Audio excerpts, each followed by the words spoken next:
Hello everybody, welcome back to the Wild Side Outdoors. Wanted to show you our red wigglers, give you an update. We can see we've got some worm chow in here. Okay, so you can see the red wigglers underneath all of this worm chow that we have.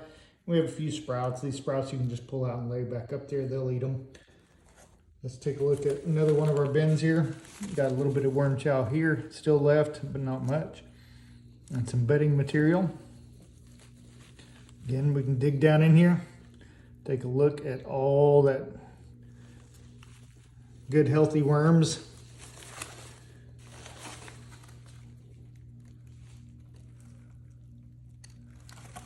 So what we're going to do is we're going to show you some of our homemade worm chow.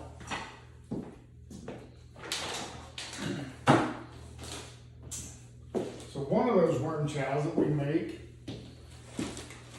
is just chicken feed, and we take that chicken feed. I'll put that in a mason jar, and then add a tablespoon or two of molasses, and it has to be the unsulfurated molasses, and some water, and soak that until it totally dissolves, and then I'll spread it on top. And so that's what you were seeing here is the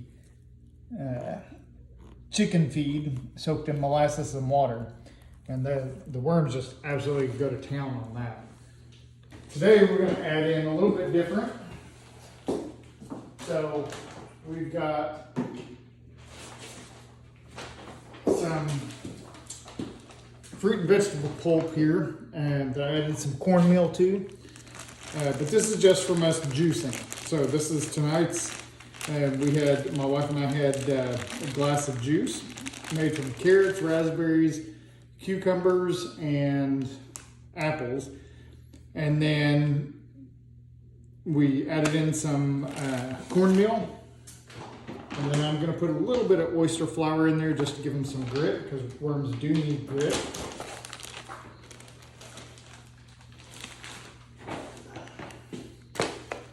So I'll just add, in this batch we'll add just kind of a pinch of it. And mix that in there so the worms have some nice grit.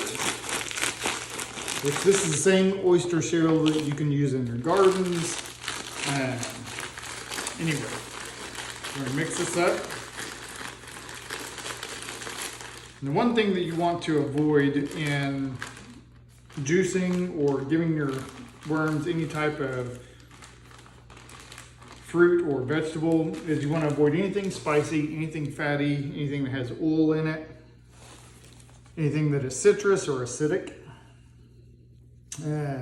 So make sure and double check before you put it in your worm bin to make sure it's something that they can actually consume. Nothing with cayenne, nothing with salt, no hot peppers of any kind. Just avoid all those. And you only want to put enough in your bin to allow them to eat. If they haven't consumed it in a day or so, watch it, make sure it's not turning into mold, because anything that you put in there could actually raise the temperature of the bin.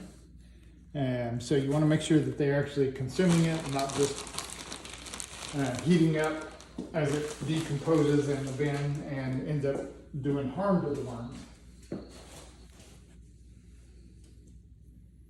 Over here, you can see we have a bunch of pumpkin seed left, and we fed them pumpkins the other day, which they devoured. It took them about 4 days to eat a whole pumpkin, and I mean a big pumpkin.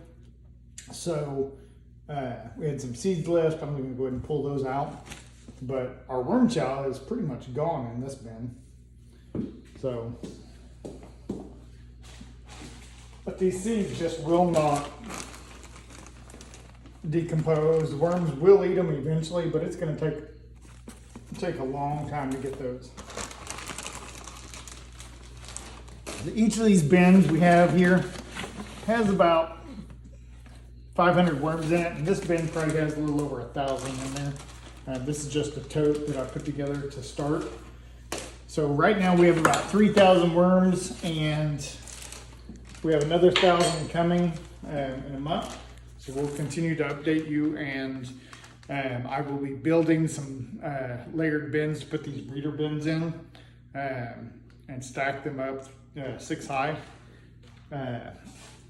We'll be building those in another room, but it has to be a climate controlled room. So we'll be using that new room that we are currently building for our breeding bins and our continuous flow bins that we'll be building so that we can continue to produce worm castings, worm tea, and we'll be using that for our vegetable and flower gardens, as well as our herbs, our growing media for our greens that we juice.